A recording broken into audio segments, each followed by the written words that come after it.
Hello, one and all, and welcome to the Electrical Video Emporium Cyberitz inside the Ottico basement. There is no cracker like a Cyberitz cracker, and I will be your brie.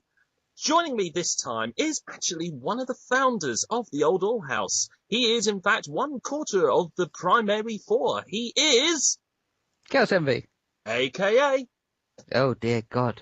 Really? Yeah. Oh, KHAOSENVY. AKA... KHAOSENVY. AKA... Rob. Hi, Rob. How's it going? It's going fine. That's grasping. You know, I'm not going to do that to you. Honest. That's all right. I was getting a little worried. Sorry, couldn't help it. Normally we do these sort of introductions at the end where people can find you and all that other stuff. So, for the benefit of the podcast area that people already listen to you on, where can they find you? You can find me at www.oldoilhouse.co.uk. Many fine podcasts besides stuff that I'm on. Including this one. Hey, that is www.oldoilhouse.co.uk or oldoilhouse.weebly.com. Check out Cyberitz. That's where all the action happens. Just a rundown for anybody who hasn't listened to previous ones of these. This is the show where I talk to one of the listeners or fellow Oilhausers regarding their personal experiences on anime. And just to cut a long story short, Rob. Yes. Where did you start in anime? See, I was thinking about this the other day. I got to be honest, I can't really put my finger on it. Technically, I think it would be when I was about 8, maybe 9, and I watched Samurai Pizza Cats for the first time. Because if I remember right, it was on one of the Saturday morning TV shows. But I can't remember if it wasn't a long-running thing, because I know a lot of my friends never actually watched it. Everyone at the time thought I'd made the whole thing up. What, Samurai Pizza Cats, or the show it was on? Yeah, Samurai Pizza Cats.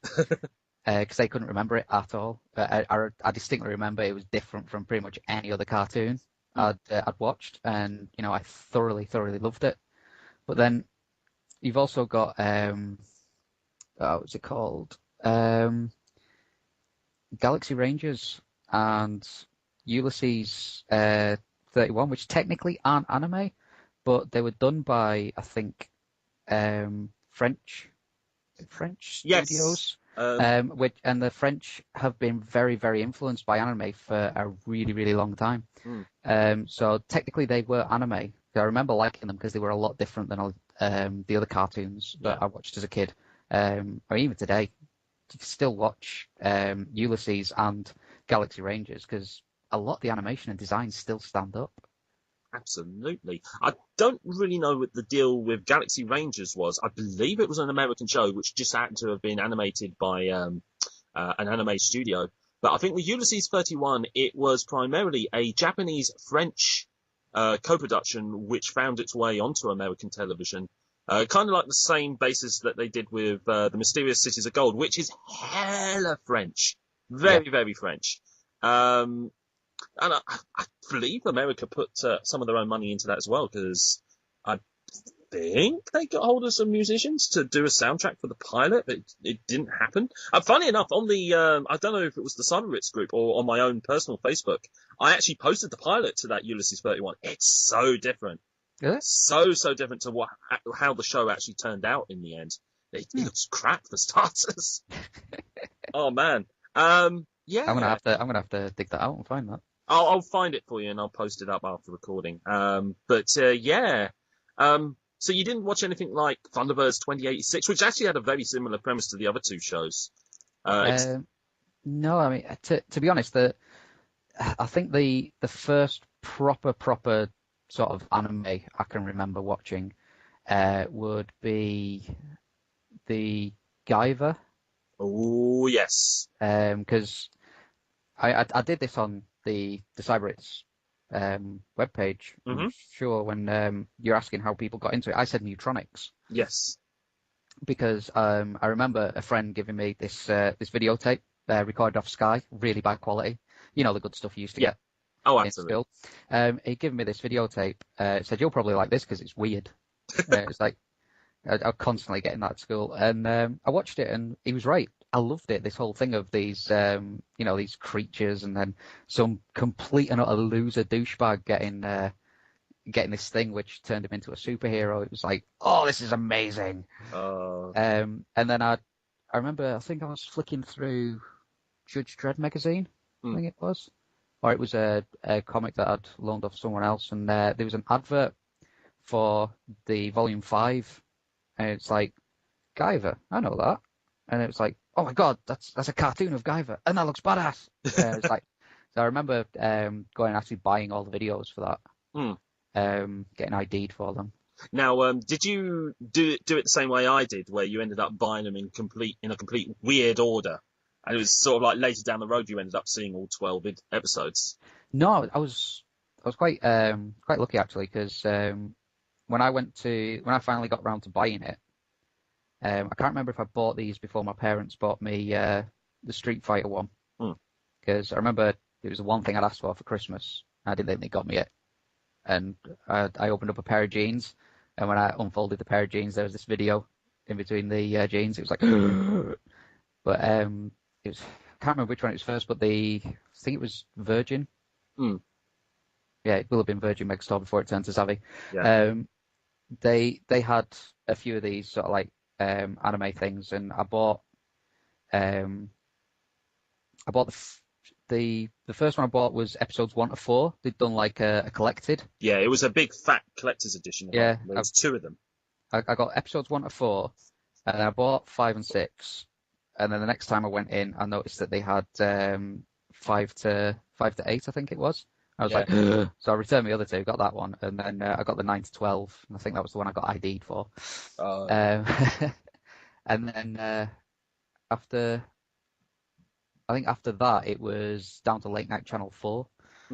I got Legend of the Four Kings off that.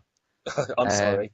See, you say that, but that was like one of the first anime series I watched. I freaking loved it until the end. Yeah, so did I. And so that's probably where an awful lot of the hate comes from a lot of our fellow podcasters, because Gruffy knows about it. Ross has mentioned it once or twice. I think a lot of us come to the agreement of it was a good show up until the last possibly 2 to 3 episodes, and especially the last episode is terrible. Yeah, it's the last episode that really annoyed me, because it's like, hang about, that was all a dream. No, there's more you can do. But I mean, I think when I watched that, I was 13. Yeah. I remember just turning 16 when Legend of the Four Kings started airing on Channel 4. Yeah. It was still on the air when we moved to England. So, yeah, you would have been 13, because you were about 3 years younger than me. Yeah, so I think it was 13 when I watched that, and I just remember I wanted to be Suzuki, because he was awesome. Oh, yeah, I mean, the 4 brothers, I mean, the thing is that they fall into that same line like Gundam Wing does, where they might as well be a boy band. You know, those 4 pretty boys. But I liked most of the characters for the most part. You had the stern brother, you had the laid-back brother, you had the hothead brother, and then you got the young brother. Yeah. And they were all the archetypes of your basic anime hero. And you throw in their cousin, and you pretty much had a boiling point pot of all of these anime tropes put in there. Yeah. Sort of throw in the fact that they turned into ginormous glowing dragons. And it was awesome. Again, the only problem with this was the episodes were too long. They were 45 minutes apiece. This is why we can never really do a proper full-on roundtable, because A, it'll involve us having to rewatch it all again. And 2, it's just so much, because 45 minutes an episode, legitimately, that's quite a bit when you think about it, for a show that ultimately went nowhere. So, before we go on the love-hate thing of Legend of the Four Kings, there was 3x3 Eyes. Shazam Eyes again, yeah. Yeah, freaking love that. What else did I get? From my memories, you'll probably remember, and you might not. There was Tokyo Babylon. I never saw that one. I think they did about 2 or 3 seasons worth of anime on Channel 4 on the late night uncut Saturday night stuff. They had Tokyo Babylon. They had Devilman. Yes, have all of that. Love it. They had Cyber City Oedo 808. You saw that. They had Shazam Eyes again. I think that was one of the last things they put out. They did The Legend of Prince Arslan, which was a fantasy show. It was completely out of place with the other stuff they put out there. Oh, yeah. I think I remember an episode of that. Yeah, everyone had UK accents in that one. Yeah. And it was sort of like set in this fantasy past. It was about the rise of this young prince and his entourage of peeps. See if I can remember this.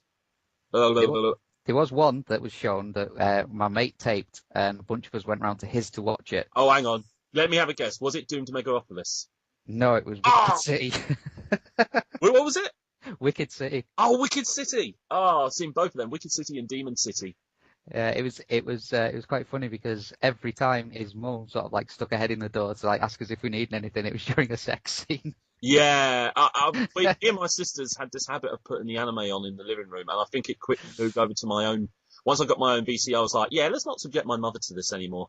Because I think we got to about 10 minutes on Doomed Megalopolis, and we did not show any more to my mum. My mum had word to my dad actually saying we need to take Matt at hand.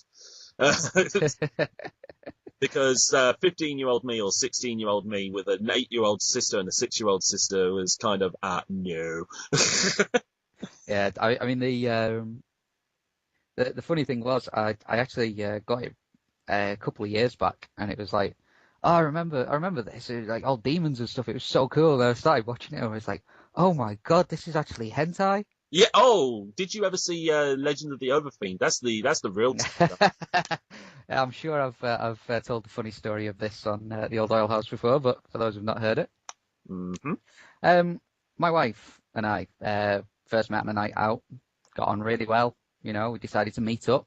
So we met up once, it was all good. Decided to meet up again, and I says, I've not really got any money to do anything. I says, if you want, we can just go back to mine, watch a movie or something. She says, oh yeah, should we go to the video shop and rent something? I was like, yeah, all right.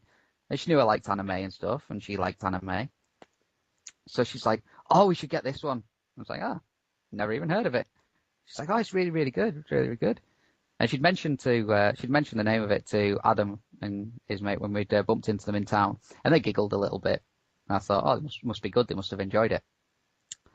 And then we got home and I watched it, and she was in fits of giggles as my face went white and my jaw hit the floor.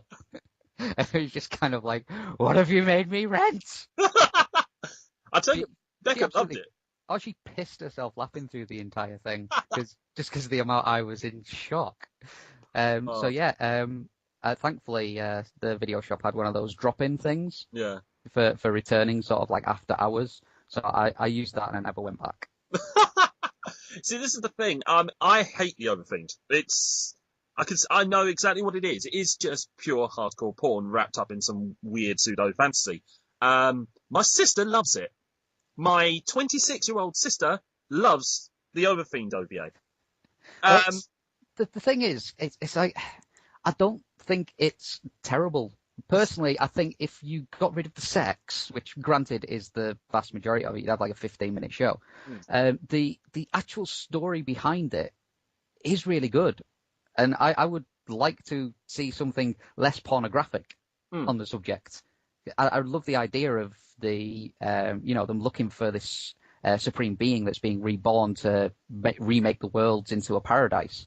And then finding out that the one they think is the supreme being isn't. He's the destroyer who comes before the supreme being, sort of thing. It's like, I really like that. It's like, oh, that's so cool, but it's just like, oh, right, yeah, I didn't need to see a demon cock that big. Jeez. I didn't need to see a nurse being torn asunder by a penis. But it's just, that's the thing that ruined it for me. It was just that. Yeah. Plus, I had no vested interest in our hero from the get-go, considering where we first find him. I probably said this in another Ottico basement, depending on when Adam puts each of these out. But we first find him masturbating in the girls' locker room. God's sake in hell. It's terrible. Absolutely awful. Speaking of Guyver, did you ever see Guyver Out of Control? Yes, I have. Oh, Ross recently sat through that with Mr. Sugar Bear. All he kept saying throughout the recording was, why? Why? It's been a really long time since I watched it. All I really remember about Out of Control is the fact that it wasn't as nicely animated as anything else, No, and everyone going on about the scene where she becomes the Guyver is pretty much tentacle rape. it really is though. That's the thing. I remember watching it going, it's not really any different than what happened to Show, except she's giving it a bit more.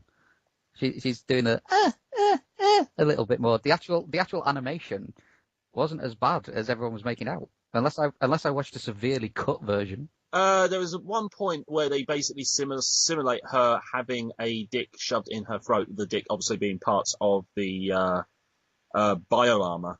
And then there's another shot where you can actually see bits more of the bio armor going up her. So she was effectively being done from every orifice.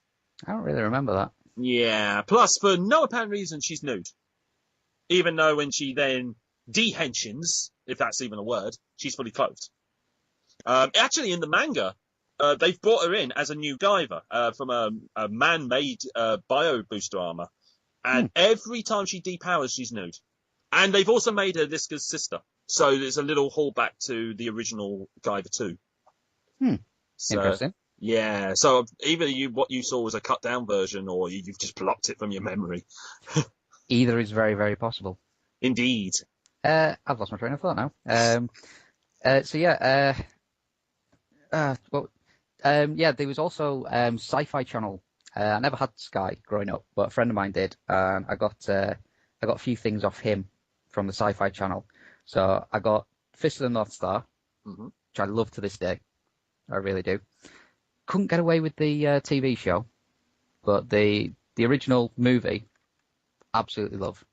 The live action movie, not so much. The live action movie didn't happen. It really didn't happen. That was terrible. I find it funny that Kenshiro in that is played by a guy who also played the villain in the live action Jackie Chan City Hunter movie, where at one point he, in a fantasy scene, is dressed up like Ken from Street Fighter 2, whilst Jackie Chan is dressed like Chun-Li.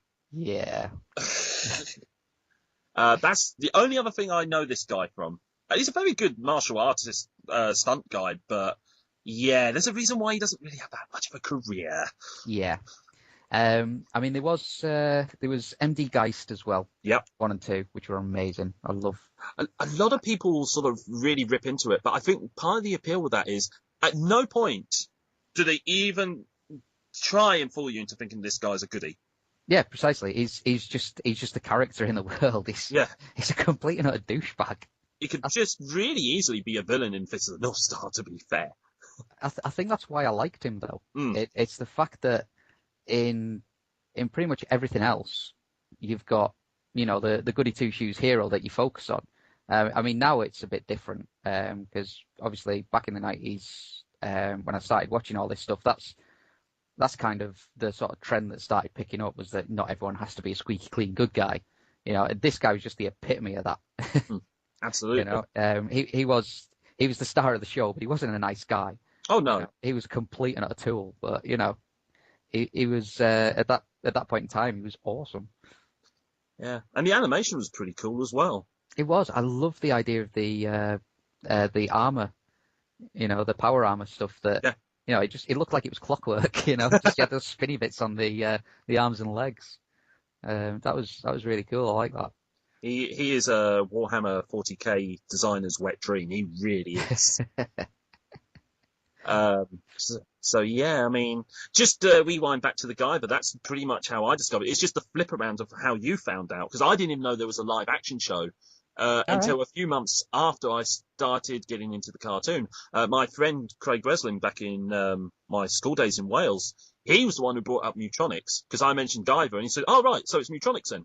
I don't know what the hell you're talking about. And I didn't get to see it until a couple of years later. I'll get into that story a bit later, but I showed him a couple of the episodes of the anime, and he absolutely disliked it. He hated it immensely, but loves Mutronics. I eventually found it in 1997 in a second-hand shop. I watched it, and the very next day, I handed it in and sold it back to the guy.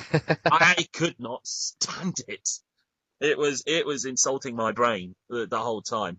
There's a commentary out there, by the way. I might re-upload it onto YouTube so people can check out and hear my rage. It's not fun. But how I really got into Guyver was pretty much how you found the anime. I saw it in the pages of 2000 AD, the pages of Overkill, which is a comic that Marvel UK used to do, which had characters like Death's Head 2, Warheads, Motormouth, all of that, the usual things, Knights of Pendragon. And they literally hard sold it as a weekly or monthly comic book in video form. So you get it monthly and you build up all the story. And I started getting hold of them as soon as I got given a wage, because I started working in a wood mill as a store person, just to get a bit of pocket money. And my first bit of pocket money, I bought a couple of the VHSs of the Guyver, which was Data's 8, which was the one where he fights the mud guy, Daimu. Yeah. And the other one was the death of the Guyver. Where he dies, and I thought, this is weird, but I really got into it. That'd be episode 6, isn't it? Death of the Guyver. I think it was Data 5. Oh, that was it. It was episode 5, and then episode 6 was the Fall of Cronus Japan. And I think I then spent about 3 to 4 years getting all of the VHSs, and by then I had my own editing hardware in my bedroom. Basically, I had a couple of VHS players. And I hooked one up to the other, and I literally cut together 2 Guyver movies out, all 12 of those episodes. So there was something like a 2.5-hour movie and another 2.5-hour movie, which was literally the 6 episodes of one half and the 6 episodes of the other half.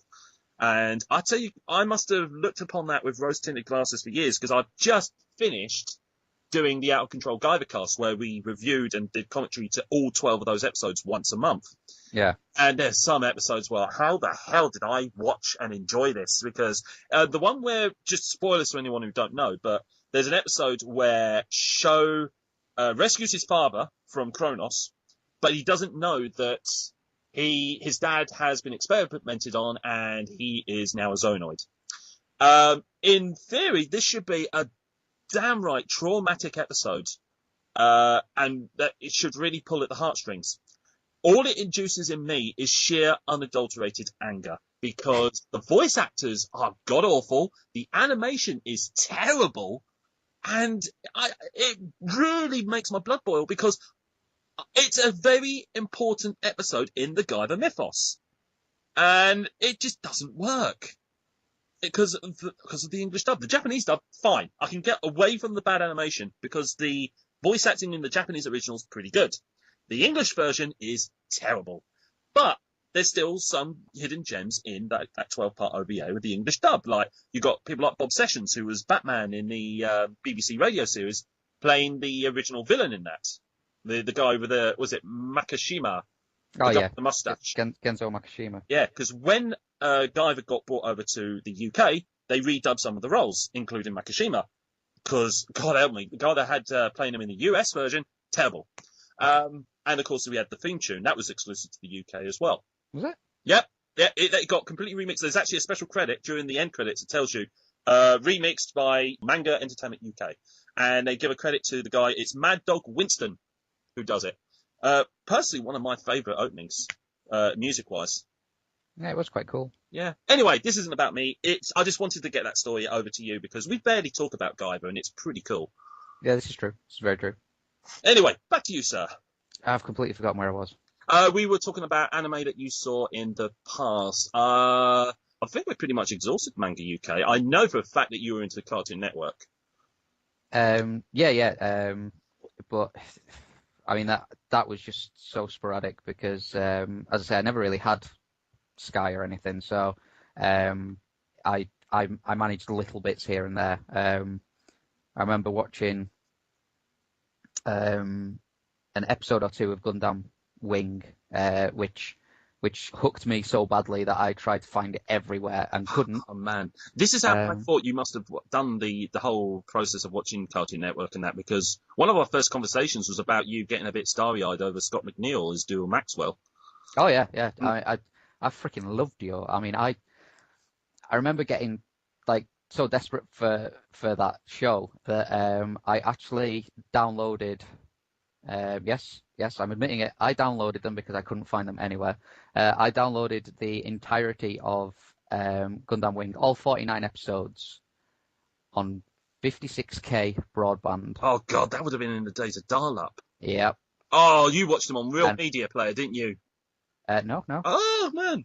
Windows Media Player, represent. But no, if I got something in real media format, I deleted it because I couldn't stand real player. I don't blame you because those things were like thumbnail sized as well. Yeah. But I mean, I was downloading episodes at like 50, 60 megabytes, and the only time I could really dedicate my computer to downloading was at night. So I was setting off a couple of them, downloading on the likes of Morpheus and LimeWire, God. and I even got so into it that I burnt them all to CD and created my own CD covers for them with images that I'd picked up here, there, and everywhere. Which, you know, for someone who wasn't quite internet savvy, you know, using these things and searching for images of Gundam and that, I got an education. Yeah. I really got an education because obviously you don't get to see the image until it's downloaded. Mm. Oh my God, I'd never ever need to see Hero and Duo doing anything like that ever again. But yeah, thoroughly fell in love with Gundam Wing. It was like, even to this day, is my favorite Gundam series just because it was my first Gundam series. I watched a fair bit of Dragon Ball, Dragon Ball Z. I remember actually my sister going on holiday and me begging her to give me a key because she had Sky. It was like there's a full day's worth of Dragon Ball going to be shown. It's like, can I please go around to yours and watch it? They did entire arcs, didn't they? They did a storyline for May to Be. Yeah. Yeah, So, I remember. I watched bits and bobs like that, but I mean, I really didn't get into proper full love of anime until I went to college and properly got the internet. So it was like, I could look at the stuff that was coming out. I could look up stuff. I could actually find stuff. Obviously, when I became a bit more internet savvy. So yeah, it was probably curbed a little bit by the girl I was going out with at the time, who was a 40-year-old trapped in a sort of 19-year-old's body. We've all been there. I just remember her friend being a little bit bemused. I don't know if she was pitying me or giving me the eye, but we went round to her house so those two could gossip, and she had Sky. And it was like, yeah, I said, I've really not got anything to add to this conversation. Do you mind if I put Sky on? She was like, no, go for it. I remember sat in front of the telly, cross-legged, watching Dragon Ball. Like, I was like a little kid, just sat there watching it, and those two are having this adult conversation. I just remember feeling these eyes burning in the back of my head every now and again, so I just kind of like look around. But yeah, it wasn't really until much later on that I properly got into anime. Okay, so what were those then? Well, obviously I explored a lot more Gundam. Yep. Thoroughly love Gundam. Apart from, there's a couple that I couldn't quite get away with. I'm still trying to work my way through Gundam Unicorn. Yeah. And I've got Gundam Age somewhere to go through as well, that I've been given by a friend. So there is a particular show I tried. Funny enough, when it was first out and about, I tried watching it and I just dismissed it as being completely silly. But then my eyes got completely opened by a certain Andrew Millman. About 3 or 4 years ago, you know what I'm talking about. This hand of mine is burning red. Oh, I love that show. It was so off the beaten track for Gundam. It was just, My advice to anybody trying to get into that show is do not let the first episode sell you that show, because I actually find that first episode is incredibly serious. It's still got some silly moments in it, but it's not indicative to the rest of the series, which just gets more and more daft as it runs along. Yeah, I mean, I don't even know if they wanted that to be that serious a show. I mean, it is just bonkers in places, but I mean, it's so enjoyable at the same time. I mean, what other Gundam show are you going to watch where you've got special posts around the world, and then at a drop of a hat, laser ropes will appear in between the posts, and you've got yourself a mother-chucking Gundam duel? Well, where else are you going to get a mermaid and a windmill Gundam? I still want those model kits to come out. Oh, also the biggest thing, the Sailor Moon ripoff Gundam, who is still goddamn psychotic. Oh yeah, the Swedish one. Was Yes, it Swedish? I think so. Yeah, I think so. That was brilliant. Oh, and then there's Master Asia. Oh, Master Asia is epic. I love Master Yeah, Asia. I've got the model kit of that. It is one to have. It's definitely one to have. Just trying to think of all the. There was one I got in college which was fantastic, which was Street Fighter 2 V, the animated series. That will. Oh, that's sure. I just love it. Something chronic. I've had some mixed things about that. I mean, when the videos started coming out, I remember the reviews not being all that glowing about it, but I wanted it to be like a continuation of the animated movie, and then when I Yeah. found out it wasn't, I kind of got put off it. I still haven't watched it, I, but I would recommend it because for me it was kind of a more light-hearted Street Fighter. So they could take a few more liberties with characters. I mean the idea of like a billionaire and his best mate traveling around to try and find Street Fighters to train with. It kind of you see the potential in both Ken and Ryu as the series goes on. But you've got some really nice stuff like when Guile beats the crap out of them at the start of the series. I mean, these are two kids who've won every tournament because they're that damn good.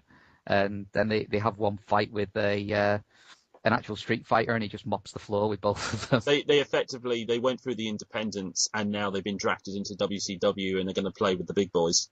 Pretty much, yeah. I mean, some of the stuff as well is because obviously it gets this light-hearted tone, but then things start to get more heavy, and you start to get the actual proper bad guy coming into it.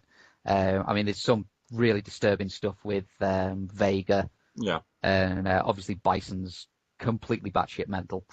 Is Vega still a little bit psychotic, sort of creepy like he is in the movie? Oh, insanely. I mean, man. You actually see him as a bullfighter at the beginning of when you first meet him in the series, and he falls for Chun-Li and basically starts almost stalking her to a point. And there's a fantastic duel between him and Ken in a cage fight. And obviously Ken's got no weapons and he's being cut to ribbons by Vega's claw. I love that fight. I really do. See, that's kind of winning me over because one of my favourite things in that movie was how vicious and how psychotic Vega was. Out of everything else, it really hard sold to you that this guy was an absolute arse. Considering the way he creeped up on Chun-Li as well. Yeah, I mean, he really is like a nasty, nasty character. But yeah, just trying to think now. Well, mine's gone blank. Did you ever see the other movies that came out, the Street Fighter Generations? Because I got those in the early 2000s, so it's relatively close to the 90s.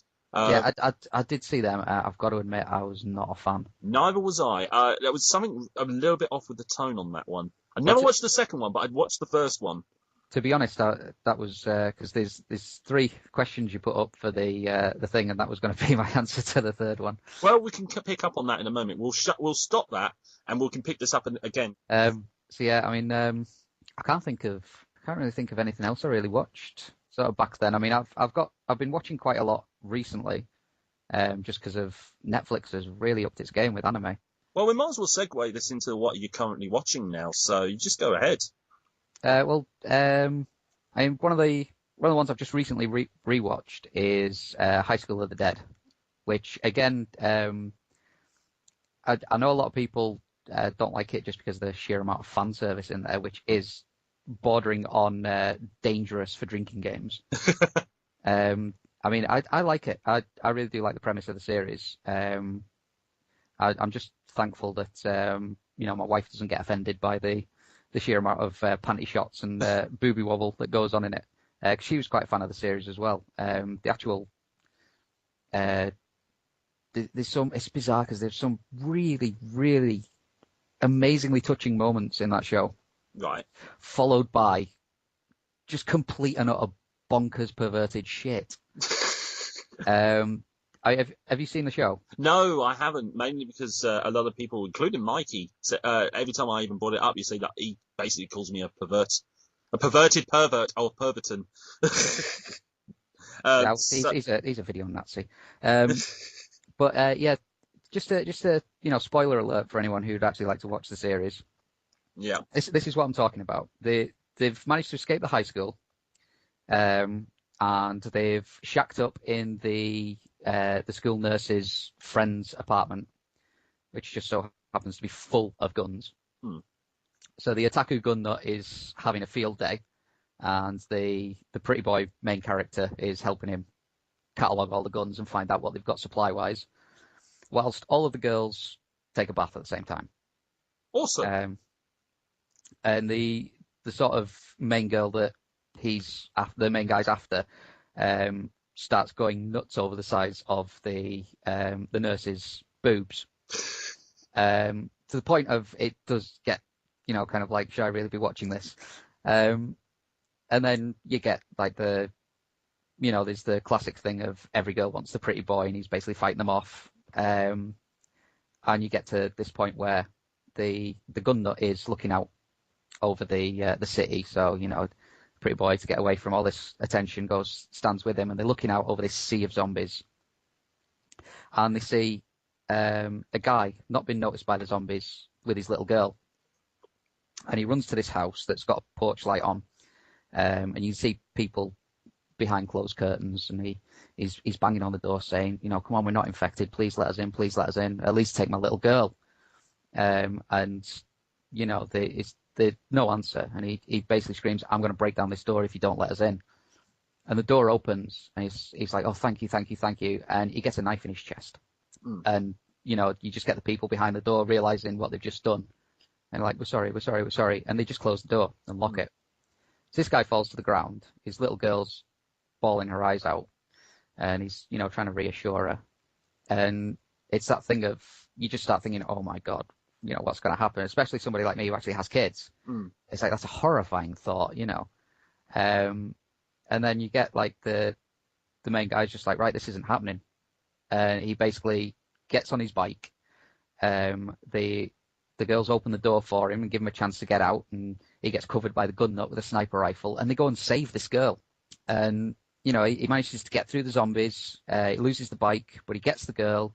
He tells her that her father was very brave, and they cover him up and put a flower on him, and he basically has to hoist her up onto his back and walk the walls that connect in all the gardens to try and get back to where he was. It's just like a really nice kind of touching moment in all this stupidity and everything, and all this gore, that you've got like this lovely moment of the humanity's still there, they haven't lost who they are, and I really like that. And then it does what the show does so well and flips it again to they find that obviously there's too many zombies for him to get past. They really need to go and help him, and this house has a Humvee in its garage. So they all pile in the Humvee in their nightwear, which is like skimpy little vests and knickers. All bar Psycho, and who's one of the female characters, and the gun nut. The gun nut is stood in full sort of clothes still. He's got a flak jacket on, and he's stood out of the top of the Humvee with his rifle, ready for action. Stood over him is Psycho, who is the head of the kendo club, and she carries like a kendo training staff, and that's how she dispatches the zombies.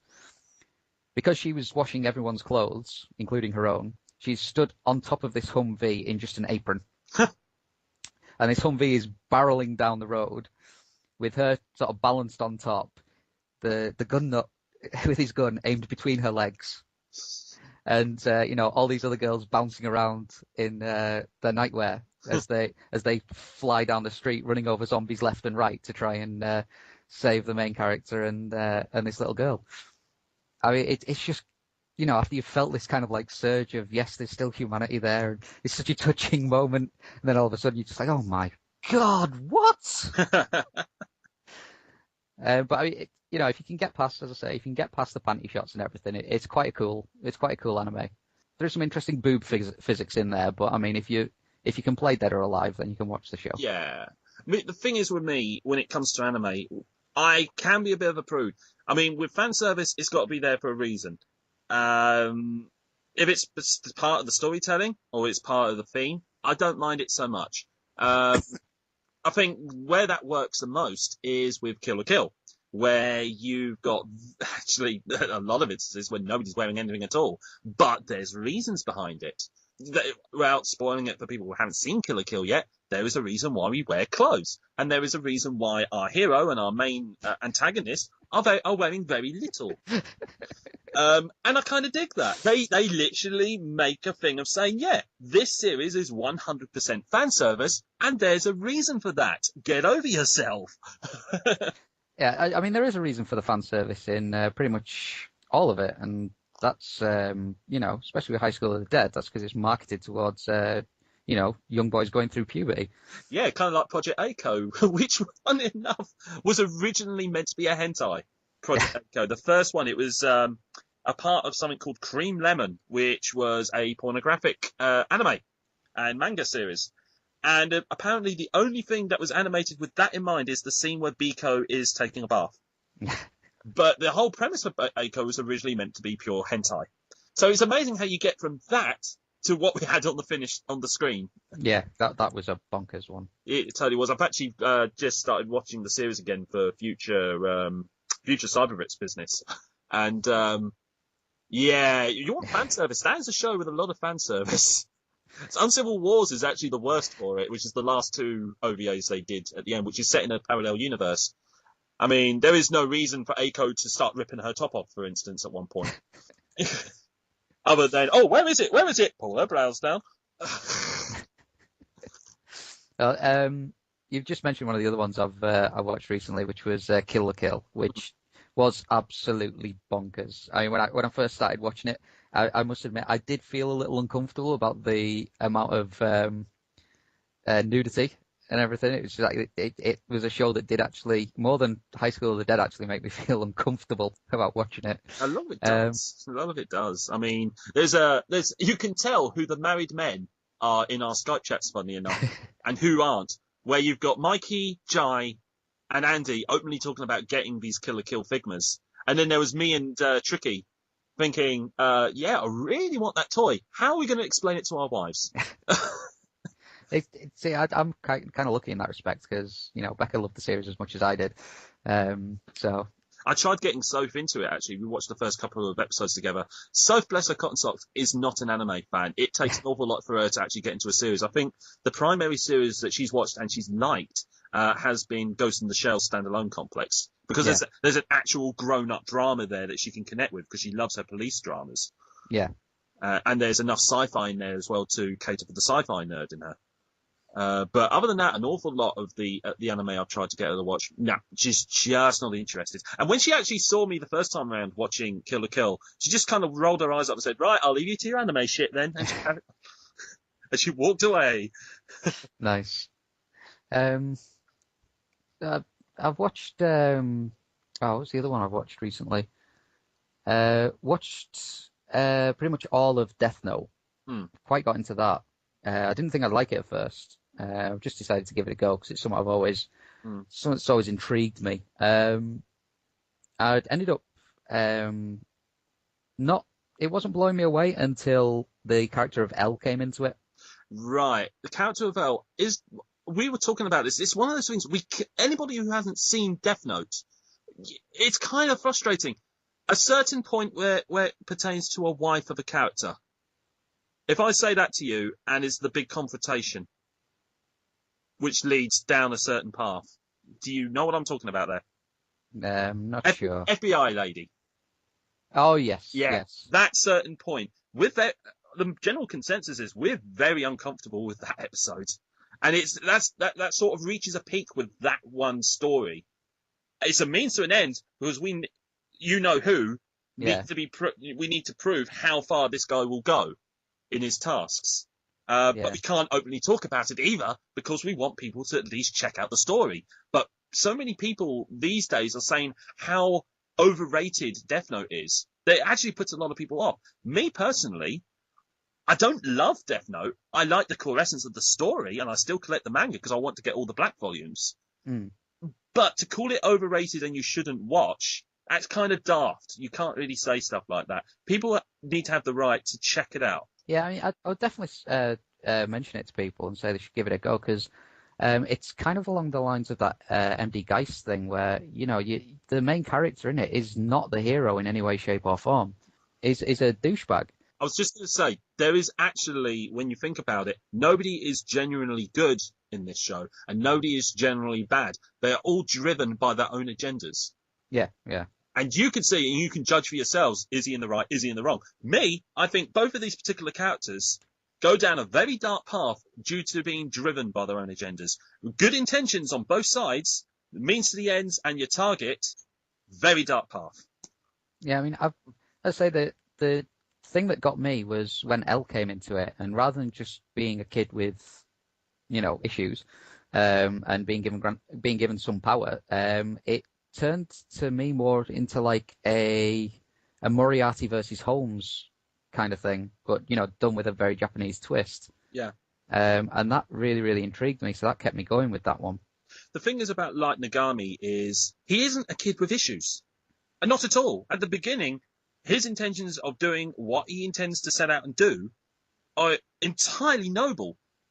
From a very silly standpoint, he starts off being noble, and you can see the processes in which his ideals become corrupted, and he doesn't even know about. He doesn't even know. It's a means to an end to him, and he falls more and more in. The more he needs to do certain things, it's kind of like Breaking Bad. Yeah, I do think he has some issues right from the get-go. But I mean, that's just the way I read the character. I think he generally does have some issues. It's not simply a case of power corrupting. I think there's a darker sort of thing behind it. But as I say, it didn't blow me away in any way, shape, or form. But it was quite interesting. Yeah. What else have we been watching? Tried watching a lot of stuff with the missus, and obviously it's not quite worked because we're both working such weird times at the minute. I mean, she generally finishes a show before I even get to start watching it. We've watched the entire first season of Attack on Titan, which I really, really got into. Right. I mean, I started watching it. It was really weird. I was waiting to pick her up on a night out, and it was like, well, there's no point in me going to bed. Just might as well try and keep myself awake. And it's like, I've got these first 13 episodes of it to watch. So I started it and I watched an episode. I'm not quite sure if I want to watch the next one. That kind of freaked me out. Just a little from the first episode alone. Yeah, I mean, and after watching more episodes, I still felt freaked out. I made a really bad mistake I started watching it on my lunch. Really, really kind of a odd sensation when you're trying to bite into a sandwich and stuff's happening on screen. Yeah. Please tell me you didn't do that during episode 1. No. Thank God for that. No, episode 1 was about 9 o'clock at night, pitch black in the house by myself. Okay. Yeah. Overactive imagination, and you can imagine why I felt uncomfortable. So yeah, I'd really, really like that series. I talked a few other people into giving it a try, Gruffy included, and I know he didn't like it. He can't stand it. To be honest with me, I've tried 3 times now to get into the series. I can't get past episode 2. Okay. And that's mainly because there's something about the general feel of that series that really, really does not put me at ease at all. It's the complete reverse, in fact. It puts me in the place I don't like. And I'm not sure if I want to continue. What the problem is, in the HMV, I was browsing the anime section, because I do. It's one of the things I do whenever I'm in Brighton. And there was this real enthusiast who was there one day. He said to me, "Oh, can you find Attack on Titan?" Because obviously, regular customers. Can you see it anywhere? And I was like, no, is it any good then? And he went, "Oh yeah, it's really, really good. Just one bit of advice. Don't get comfy. Don't get comfy and don't start liking people, because as soon as you start liking them, they die." And I went, well, thank you then. I mean, I probably just said that for all of our listeners, but don't say stuff like that. It's like Game of Thrones. When you got somebody who's read the books, and then you say, hey, you know that person there? Don't get comfy with that one. I, I don't know about that. I mean, I think it's like a thing that Joss Whedon's very good at doing. He gets you to like a character, really love a character, and then it's more impactful when they die. And I think it adds a bit more weight to the death, which is a good thing rather than, most of the time it's like, the people that die are people that you don't really give two hoots about. You have to try and, cope with the main characters grieving for their lost friends, and you don't really feel an attachment to them. Whereas in this, the people who die, you generally do feel an attachment to them. The thing that I think really puts me really uneasy about the show is the Titans themselves. I don't know what it is. I don't know if it's, just because growing up with stories of Jack and the Beanstalk and giants eating people, whether it just really struck a chord at a don't want to say primal, but a fear you get sort of instilled through children's stories. But just these Titans with the blank expressions, and the way they tend to draw out the scenes of people being eaten. It's never usually a quick lump, you're gone. It's it's really, really drawn out. I mean, that first one where his mum gets eaten. Yeah. I mean, I went cold watching that. I literally went cold, like I was, it was happening to somebody I knew. Yeah. It was to spark that kind of reaction in me, even though it made me feel really uncomfortable, and I'm not sure if I like this, because it sparked such a reaction. I was like, I need to watch more. It did the complete opposite with me. It put me in a place that just made me stop dead. I tried with episode 2, but I just couldn't get myself back into the gear I was in leading up to that moment in episode 1. Yeah. If you know what I mean. Yeah. It's kind of like Marmite. You can either get over it or you can't, I find. And some people can and some people can't. I'm one of those guys who definitely can't. It's going to have to take a lot of effort for me to actually pluck up the courage to carry on watching the show. Yeah. But yeah, I mean, I thoroughly enjoyed that. I've almost got through all of Full Metal Alchemist Brotherhood. Again, I loved the first Full Metal Alchemist show. I'm really liking the direction that this one's taken, but still not finished it. I'm trying to think what else I've watched recently. I've seen bits and bobs of stuff that Becca's been watching. Saw, I think, an episode of Space Dandy, which kind of scared me. Can't believe that's from the same people that gave you Cowboy Bebop. I've started watching Psychopaths, which is quite interesting. It is. As of this recording, I'm still just up on episode 7 because so many other things are going on. So Psychopaths has become my viewing either at lunch or at work or when I've got literally nothing else going on. And that just hasn't happened at the moment. So I haven't gone past episode 7 of Psychopaths. I'm only on episode 2, but it's interesting enough. It's caught my interest enough to keep on going with it. Yeah, that first episode alone, I mean, it tells you everything you need to know.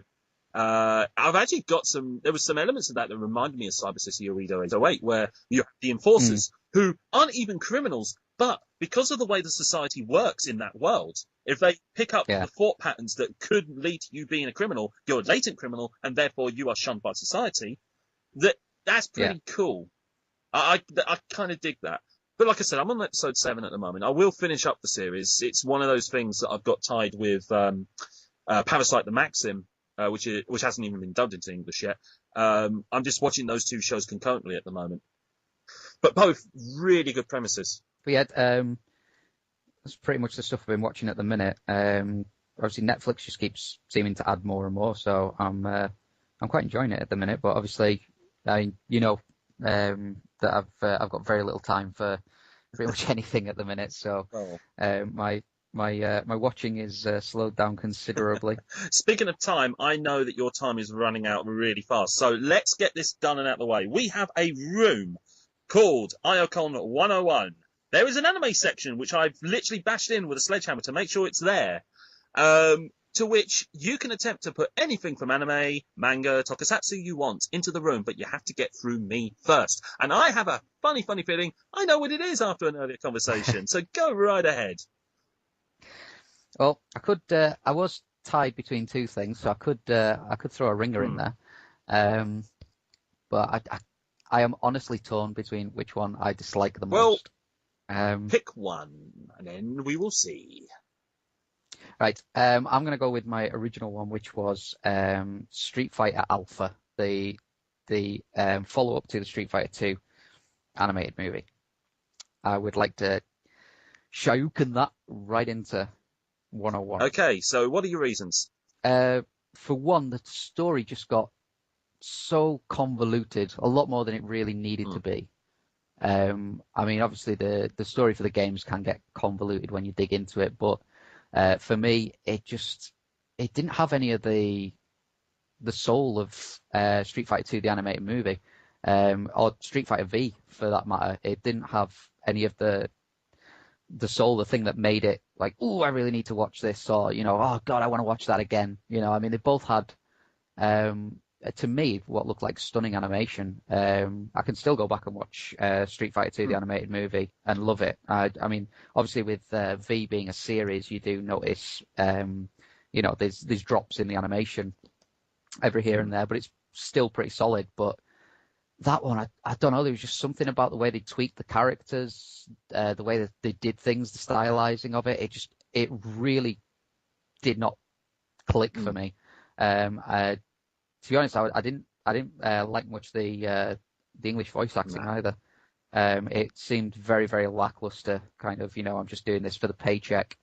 And as I say, the story just left me cold. I mean, I've loved anything with martial arts fights in since I was a kid. I loved my auntie so much because she bought me a video off the market that was humongously badly dubbed, and it was just people kicking each other in the face for like an hour and a half. I fucking loved it. I love beat 'em up games just because I got to kick a person in the face for like half an hour, you know. I loved anything with kung fu and fighting and everything, and just that movie, I wanted to switch it off. Right. There isn't really much thinking on my part. I owned that movie myself. That in many ways, there's reasons behind this movie that I just cannot get behind. It's not a very memorable story apart. It's got one good thing going for it, and it was the Dark Ado.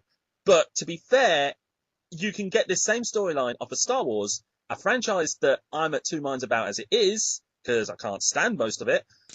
And even on Star Wars, it was done better. It had a child character on there that I couldn't give two figs about whether he lived or died. The characters were, for the most part, just thrown in there. You mean, look at the plane scene where all of a sudden, here's the other cast of Street Fighter Alpha. No introduction at all. They're just there. I mean, at least some characters, even though they were forced in that first movie, at least they had a bit of screen time that was relevant, and you saw them fighting. There is nothing about this movie that I deem particularly pleasant or joy to watch. The worst thing about this movie is that it's boring. It is completely skull-numbingly boring. So on all of those grounds, it's going in. So, cue sound effect. Jesus! Shoryuken! And because that's managed to get into the room, you have a congratulations prize of whatever you were thinking about for the second thing can go straight in, and I don't even fight it. That would be the original Robotech English dub. I don't mind it. I actually don't mind it that much, except for the singing part, where this one song over and over and over and over again just keeps being sung, and that is the saviour of mankind, and it's awful. Well, the reason I want to put that in is literally down to the voice acting, because it was just some dude like, oh, well, I'm doing a cartoon, right? Blah, blah, blah, blah, blah, blah. An awful lot of the cast in Robotech went on to do some really hefty roles on on anime in general, which is amazing. You had Richard Epcar. He was in the cast. But it put me off a show that had sweet-ass jets transforming into sweet-ass robots. I think the best thing about having Robotech around is it drew our attention as an anime fan, finding out where this footage was taken from and finding better shows. Well, not in the case of Southern Cross. Southern Cross is shit no matter where in the world it is. But Mospeda, which was the third season of Robotech, that's a good story. And the Macross, I found Macross through Robotech, and I love the story behind that. Yeah, I got Macross Plus way before ever watching the original Robotech. So did I had no idea about the connection until after the fact. Yeah, I love that show to this day. I did a fan dub for not Robotech, Macross Do You Remember Love as Exodore. One of my favourite roles, and you can't even get it on YouTube now. The guy that dubbed it all had a bit of a... Well, I didn't say he had a hissy fit. He wanted it to keep it close to his chest, and a few people ripped it and uploaded it themselves, and he got sick and tired of fighting them, so he just took all copies of his version down off the internet. So it's a shame. But, yeah, Macross, I love. Robotech, even though I've got all the DVDs for it, they're more of an archive than anything else. I prefer the original shows over these. So I would have been at two minds, but because of Harmony Gold's track record, if this was the show that I was going to have to fight you for, I would have been on the losing end of, because Harmony Gold are gluttonous pigs, and I cannot stand them for the life of me. So yeah, it's no contest whatsoever. That's also in Icon 101. So with that being said, we draw this podcast to a conclusion. There's just one little bit of business left to do so that we can wrap the show up. Rob, have you thought long and hard about Japanese anime, manga, tokusatsu music you would like to close the show up on? On music, I would like to close the show on. I think, yeah, actually, I would. I think this show should finish on from something we talked about earlier on. It should finish on the first opening theme to Mobile Fighter G Gundam. Oh, you son of a gun. Right, yeah, absolutely down with that. Actually, I prefer the second opening, but this one's just as good. It's just the chorus. Shining Finger. Oh, yeah. It just sounds like a proper 80s metal track. I love it. I don't even need to ask you to go track the music for me, because it's already on my player. So it's not hard for me at all to get a hold of it. Right, Rob, I suppose we better say our goodbyes. You can find both of us on the Old Oil House on oldoilhouse.weebly.com or oldoilhouse.co.uk. I do Cyberwits. This guy does a lot of other shows. And, Rob? Cheap plug before I go. Check out the Old Oil House page on Facebook, because it will be posting a lot of stuff that I'm going to be posting in the next few weeks, which is the Lenten Experiment. Which is where bits of art from myself and a few other people get auctioned off for charity on, I can't even remember the day now, Easter Sunday, and all that money is going to go to cancer research. I have some professional artists who are throwing in a few things. I know Timey's going to throw in a couple of images, as is Mr. Gruffy. So, just follow the posts, see what happens, like the Lenten Experiment Facebook page, and follow the Lenten Experiment Twitter account if you see it reposted by anyone. And there we go. All right. Right, Rob, we're off. To the Crystal Dome! Let the four winds blow! It can only be action all the way. Get ready for it.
色を破って Right now 君が描いた未来へのシナリオは Shining Finger 夢をつかもう全ては思うままに I got a chance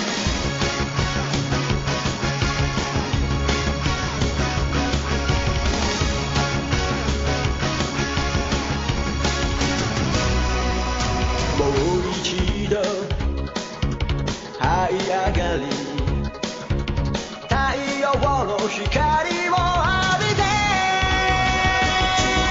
涙はもう乾いてる輝く未来が見えるこの手で掴むのさ踊るの翼 Run the sky 高く羽ばたけ何度でも起き上がれ Shining Finger 変わらぬ願いどんなことでもくじけやしない Right now 君が描いた未来へのシナリオは Shining Finger 夢をつかもう全ては思うままに I got a chance